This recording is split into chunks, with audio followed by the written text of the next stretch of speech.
Hello students, आप सबका स्वागत है हमारे चैनल एम्पलीट्यूड स्टडीज 2.0 में। देखिए, यूपी पॉलिटेक्निक के बच्चों के लिए अप्लाइड मैथ सेकंड जो होता है, सेकंड सेमेस्टर में सब्जेक्ट चलता है, उसमें जो सार्थक पब्लिकेशन की बुक है उसके सॉल्यूशन हम इस वीडियो में देते हैं। ये वीडियो सीरीज पूरी बनी हुई है, प्लेलिस्ट पूरी हमारे चैनल पे पड़ी है। तो पिछले वीडियोस में हम इसमें चैप्टर नंबर 3 खंडशः समाकलन के जो एक्सरसाइज 3.1 है उसके क्वेश्चन नंबर 12 तक सॉल्व कर चुके हैं, और आज के वीडियो में हम क्वेश्चन नंबर 13 से आगे बढ़ेंगे। तो बिना किसी देरी के उम्मीद करते हैं कि चैनल आपने सब्सक्राइब कर ही लिया होगा। नहीं किया है तो उसे जल्दी से कर लें, वीडियो को दोस्तों में शेयर कर दें और फिर उसके बाद कॉपी पेन लेकर के साथ में जुड़ जाएं हमारे। तो चलते हैं क्वेश्चन नंबर 13 पर। देखिए, ये हमारे पास क्वेश्चन नंबर 13 है, 2 बार बोर्ड में आया भी है, हालांकि बहुत पहले आया है 1970 और 72 में, और इस तरह के क्वेश्चंस आने की उम्मीद भी रहती है। तो देखिए, यहाँ पे sine root x d x है। तो sine root x d x को यहाँ सॉल्व करने के लिए एक ट्रिक यूज करी गई है कि रूट एक्स को जो है वो टी मान लिया गया है। इससे क्या होगा, आप डिफरेंशिएट करेंगे तो 1/2 root x d x equal to d t. मैंने यहाँ पे उसे डिटेल में सॉल्व करके भी दिखा दिया है।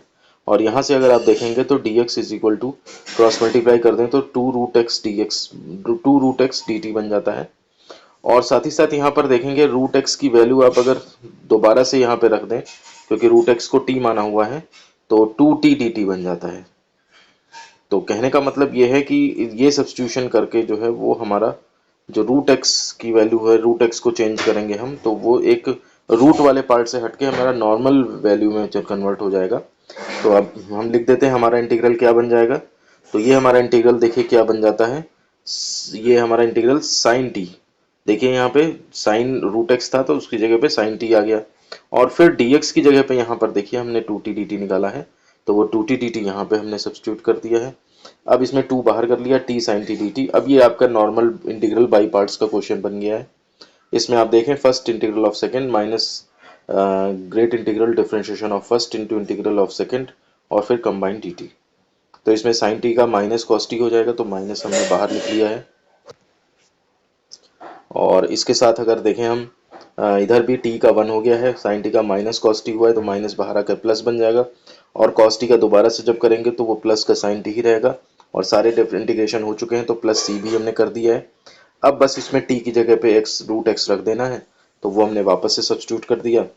तो 2 और माइनस का root x cos root x plus sine root x plus c, ये हमारा आंसर आ जाता है। तो इस क्वेश्चन में ध्यान रखिएगा, थोड़ा सा आपको जो है वो रूट एक्स को टी मान लेना है। तो शुरुआत में देखिए ये नहीं दिख रहा था, ठीक है, शुरुआत में ये नहीं दिख रहा था कि हमारा कितना का क्या है, लेकिन थोड़े से सब्स्टिट्यूशन से ये हमारा क्वेश्चन जो है वो कन्वर्ट हो जाता है और इंटीग्रल बाई पार्ट्स में, और वहां से ये सॉल्व हो जाता है। तो ये थोड़ी थोड़ी ट्रिक्स तो जो है वो आपको ये ध्यान रखनी पड़ेंगी एग्जाम पॉइंट ऑफ व्यू से, कि इस क्वेश्चन को स्टार्ट ऐसे करते हैं। अगर आप सोचते हैं कि आपको कोई सपना आएगा कि हाँ भाई इस क्वेश्चन में ऐसे करना है, या कोई ऐसा तरीका पता लग जाएगा कि इसमें ऐसा करा जाता है, तो ये जो है वो बहुत बड़ी भूल होगी आपकी। पूरी प्रैक्टिस करने के बाद भी आपको थोड़ा सा दिमाग में रखना पड़ेगा। अब ये बात आप प्रैक्टिस से उसको अपने दिमाग में सेट करें या जैसे भी करें, आपको ये चीज़ दिमाग में रखनी पड़ेगी कि कौन सा क्वेश्चन कैसे स्टार्ट लेता है। इसके बाद क्वेश्चन नंबर 14, इसमें 2 पार्ट है। पहला पार्ट 1984 में आया है, तो इसको सॉल्व करते हैं।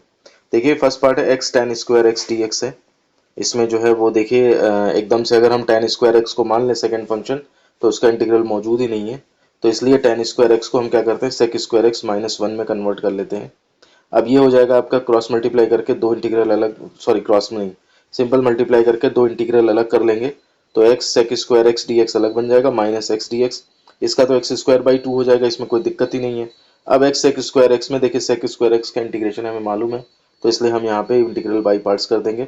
एक्स को फर्स्ट फंक्शन और सेक स्क्वायर एक्स को सेकंड फंक्शन मान लेंगे। यहाँ पर देखिए हमने इसमें रूल अप्लाई कर दिया है, first integral of second minus great integral differentiation of first into integral of second, और फिर कंबाइन करके जो है वो dx। तो ये यहाँ पे अब इसमें देख लीजिए, सिंपल सा ये क्वेश्चन बन जाता है। सेक स्क्वायर एक्स को tan x कर दिया इंटीग्रल करके, 1 हो गया, इसका tan x आया, और tan x का हमें log sec x पता होता है। तो इस हिसाब से हमारा, और जब सारे इंटीग्रेशन हो चुके हैं तो प्लस कांस्टेंट भी कर दिया। इस तरह से हमारा क्वेश्चन नंबर 14 का फर्स्ट पार्ट कंप्लीट हो जाता है। अब चलते हैं क्वेश्चन नंबर 14 के सेकेंड पार्ट पे। तो ये देखिए यहाँ पे है x integral x cos square x dx, ये हमारे पास क्वेश्चन है। तो इसमें भी अगर हम देखें इसमें ध्यान से, तो cos स्क्वायर x को अगर हम सेकंड फंक्शन मान भी लें तो इसका इंटीग्रल हमें नहीं पता है। तो इसके लिए फिर क्या तरीका है, cos स्क्वायर x को हम सिंपल cos में चेंज करेंगे। तो उसके लिए फॉर्मूला होता है cos 2 theta 2x equal to 2 cos square x minus 1। तो यहाँ से आप 2 cos स्क्वायर x निकालेंगे, फिर cos स्क्वायर x निकालेंगे तो 1 प्लस cos 2x बाई 2 निकल आता है। ये चीज़ आपको यहाँ पे सब्स्टिट्यूट कर देनी है। तो let I is equal to इतना, और cos स्क्वायर एक्स की जगह हमने ये पुट कर दिया। अब इसमें देखिए 1/2 तो ये सबसे बाहर कर दिया इसे यहाँ पे, और x इंटू मल्टीप्लाई भी कर दिया, तो पहला इंटीग्रल x बन गया, इंटीग्रल अलग भी कर दिया है, और x cos 2x ये इंटीग्रल दूसरा बन गया। अब ये तो x का x स्क्वायर बाई 2 सीधे हो जाएगा, लेकिन इसका जो है वो फर्स्ट सेकंड फंक्शन से होगा, और सेकंड वाले का हमें इंटीग्रल मालूम भी है। तो ये देखिए किस तरह से हो जाएगा, यहाँ पर देखेंगे first integral of second minus great integral differentiation of first into integral of second D, और फिर कंबाइन करके dx।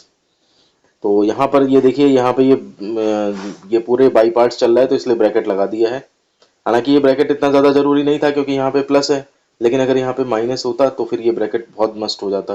ये जो करली ब्रैकेट हमने बाहर वाला लगाया है, अंदर वाला तो वो इसलिए है कि हम इंटीग्रल बाई पार्ट्स कर रहे हैं। अब cos 2x का इंटीग्रल देखिए sin 2x और कोफिशिएंट से डिवाइड यानी कि बाई 2 हो गया। यहाँ भी cos 2x का sin 2x बाई 2 हो गया, x का 1 हो गया। अब 1/2 बाहर कर लेंगे, और sin 2x का क्या होता है माइनस का cos 2x, तो ये माइनस का ये प्लस बना दिया यहाँ, और हाफ cos 2x। अच्छा cos 2x, अब यहाँ पे हाफ जो है वो हर एक से कॉमन भी ले लिया है। तो देखिए यहाँ पे भी ये हाफ, यहाँ पे भी, यहाँ पे भी, तो ये हाफ तो बाहर आ गया तो 1/4 हो गया। यहाँ x square plus x sine 2x बना, और ये हाफ जो है वो वाला हाफ नहीं है, ये हाफ यहाँ से जनरेट हुआ है जब साइन एक्स 2x का इंटीग्रल किया है तो cos 2x बाई 2। तो वो वाला हाफ पुराना वाला तो बाहर निकल गया था, ये हाफ इससे जनरेट हुआ है इंटीग्रेशन से, और सारा इंटीग्रल कंप्लीट हो गया है तो प्लस कांस्टेंट भी कर दिया। इस तरह से हमारा ये क्वेश्चन नंबर 14 का सेकंड पार्ट भी सॉल्व हो जाता है। उम्मीद है आपको सही समझ में आ रहा होगा। फिर भी अगर कोई दिक्कत होती है तो आप कमेंट्स बॉक्स में आप क्वेरी पूछ सकते हैं। क्वेरी अगर कमेंट्स में सॉल्व नहीं होने वाली होगी तो मैं सीधे कह दूंगा कि व्हाट्सएप पे बात कर लीजिए, और व्हाट्सएप पे भी नहीं सॉल्व होगी तो फिर उस केस में मैं जब फ्री होता हूँ तो ऐसे बच्चों को कह देता हूँ कि हाँ भाई अब कॉल से बात कर लो। कई बार अब बच्चे खुद ही बिजी रहते हैं, वो मेरा मैसेज देख ही नहीं पाते हैं, बाद में देखते हैं वो आधे पौन घंटे बाद, तो उसके बाद तब फिर मैं फिर बिजी हो चुका होता हूँ। तो इसलिए आप लोग जब भी मैं मैसेज करूँ रिस्पॉन्ड करूँ तो तुरंत उस पर एक्टिवेट होकर के बात कर लिया करिए, तो ज़्यादा सही रहता है। अगर आप डायरेक्ट कॉल करेंगे तो फिर उस केस में हमें अगर हम फ्री हैं तब तो ठीक है, लेकिन अदरवाइज बिजी हैं तो फिर उस केस में थोड़ा अप्रिय स्थिति का सामना करना पड़ सकता है आपको। तो इसलिए जो है वो आप कमेंट्स में ही पूछें, वही बेस्ट है। उसके बाद क्वेश्चन नंबर 15 में देखिए यहाँ पे ये है क्वेश्चन, इसमें x sine square x d x है। तो ये बिल्कुल वही क्वेश्चन है, साइन स्क्वायर एक्स को आपको cos 2x के फॉर्मूले से, दूसरा फॉर्मूला जिसमें साइन स्क्वायर एक्स आता है उसकी हेल्प से साइन स्क्वायर एक्स की वैल्यू यहाँ पे रखनी है, क्योंकि साइन स्क्वायर एक्स का इंटीग्रल हमें फिर से नहीं पता है। तो इसको हम कन्वर्ट कर देंगे 1 माइनस कॉस 2x बाई 2 में, और यहाँ पर क्या होगा फिर उसी तरह से इंटीग्रल जैसे पिछले क्वेश्चन में अलग किए थे उसी तरह से क्वेश्चन में अलग कर लिए हैं। इसमें फर्स्ट सेकंड मान के इसका इंटीग्रल कर दिया है, बिल्कुल सेम टू सेम उसी तरह से क्वेश्चन चलेगा, बस प्लस माइनस का फर्क पड़ेगा। और इंटीग्रल यहाँ पे cos 2x का है तो sin 2x बाई 2 हो जाएगा। देखिए यहाँ बीच में माइनस है तो इसलिए करली ब्रैकेट लगाना बहुत ज़रूरी है। पिछले क्वेश्चन में मैं बोल रहा था ना कि ज़रूरी नहीं है, तो ये वहाँ पे प्लस था इसलिए कोई दिक्कत नहीं पड़ती आगे, लेकिन यहाँ पे माइनस है और अंदर एक माइनस और जनरेट होगा तो मल्टीप्लाई होकर जब होगा तो प्लस बन जाएगा। तो इसलिए यहाँ पे जो है वो ब्रैकेट लगाना बहुत ज़रूरी है। यहाँ पे cos 2x का sin 2x बाई 2, और sin 2x का जब दोबारा से करेंगे तो फिर उसके बाद cos 2x by 2 minus sign के साथ आएगा, तो वो माइनस पहले ये देखो माइनस यहाँ पे इस माइनस से प्लस हुआ है, और फिर जब बाहर से ब्रैकेट खोला है तो ये फिर से माइनस हो गया है।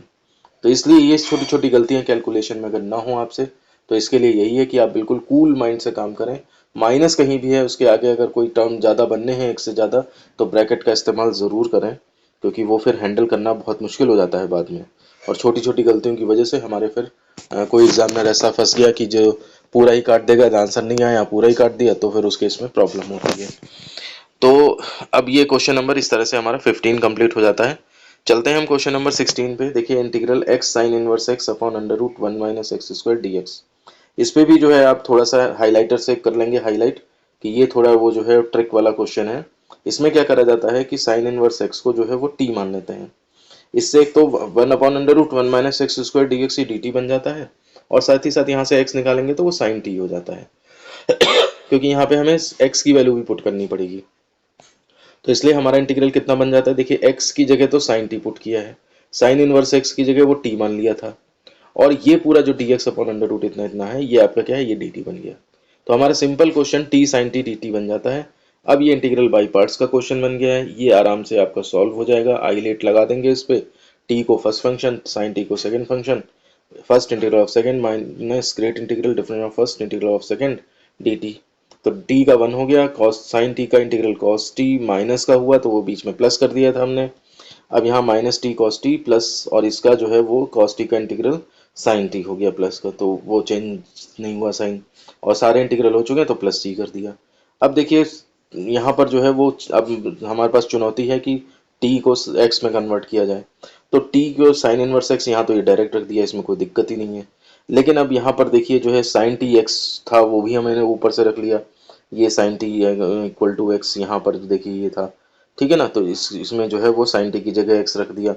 अब कॉस टी कैसे रखें, तो इसके लिए सिंपल 9th क्लास में जो पढ़ते हैं हम ट्रिग्नोमेट्री, कि यहाँ पे साइन टी का मतलब है कि एक्स अपॉन वन, तो इससे ये बेस निकाल लिया under root one minus x square. तो कॉस टी यहाँ से कितना हो जाएगा, तो बेस अपॉन हाइपोटेन्यूज यानी कि under root one minus x square upon one. तो कॉस टी की जगह हम सीधे one minus x square under root का रख देंगे। अब ये कहीं ऐसा ना हो कि एक्स के मल्टीप्लाई में आपको लगे, तो इसलिए इस वाली चीज को पहले हम रख देंगे। तो minus under root one minus x square sine inverse x plus c, और इस तरह से हमारा क्वेश्चन नंबर 16 भी कंप्लीट हो जाता है। तो स्टूडेंट्स अब देखिए 11-12 मिनट होने वाले हैं, तो इस वीडियो में हम इतने ही क्वेश्चन रखते हैं। उम्मीद है कि आपको ये क्वेश्चन नंबर 16 जो है वो पूरी तरह से समझ में आ गया होगा, और जो भी क्वेश्चन हमने आज किए हैं वो समझ आ गया होगा। अगर आप थ्योरी क्लास इसकी वीडियो को देखना चाहते हैं तो नीचे डिस्क्रिप्शन में आपको लिंक मिल जाएगा पूरी यूनिट का, और साथ ही साथ आप चैनल पर भी जा करके और अप्लाइड मैथ्स 2 की प्लेलिस्ट देख सकते हैं। तो उससे आपको जो है वो थ्योरी कंसेप्ट भी क्लियर हो जाएंगे। उसके बाद एक्सरसाइज ये हमारे साथ करेंगे, आप पहले प्रैक्टिस करेंगे, फिर उसके बाद जिसमें क्वेश्चन में प्रॉब्लम होगी वो क्वेश्चन तब यहाँ इस वीडियो से देखेंगे। मैं कभी सजेस्ट नहीं करूँगा कि आप जो है यहाँ वीडियो खोलें और कॉपी पे सारे आंसर छाप लें, ये चीज़ बहुत गलत है। ये वीडियो हम इस पर्पज से नहीं बना रहे हैं। आप प्रैक्टिस करें, थ्योरी क्लास देखें पूरी, वो वीडियो आप ज़रूर देखें। इस वीडियो को तभी देखें जब आप किसी क्वेश्चन में अटकते हैं, उसको बहुत कोशिश करने के बाद भी जो है उसको नहीं सोच पाते हैं, तब आप यहाँ से उसका हिंट देखें केवल कि ये इस तरह से किया गया। उसके बाद अपनी प्रैक्टिस से अपने मन से करें, इसको लेकर के छापेंगे तो फिर ये वीडियो बनाना इस मतलब उद्देश्य में सफल नहीं हो पाएगा। हमारा उद्देश्य जो है वो केवल वीडियो दिखाना नहीं है, हमारा उद्देश्य आपके बौद्धिक स्तर को ऊपर उठाना है, और ताकि आप सीख सकें उस चीज़ को और प्रॉब्लम आने पर उसको फेस कर सकें। वीडियो पसंद आया तो लाइक करें, दोस्तों में शेयर करें, चैनल पर पहली बार है सब्सक्राइब जरूर कर लें। मिलते हैं आपसे ऐसे ही किसी नेक्स्ट वीडियो में। धन्यवाद।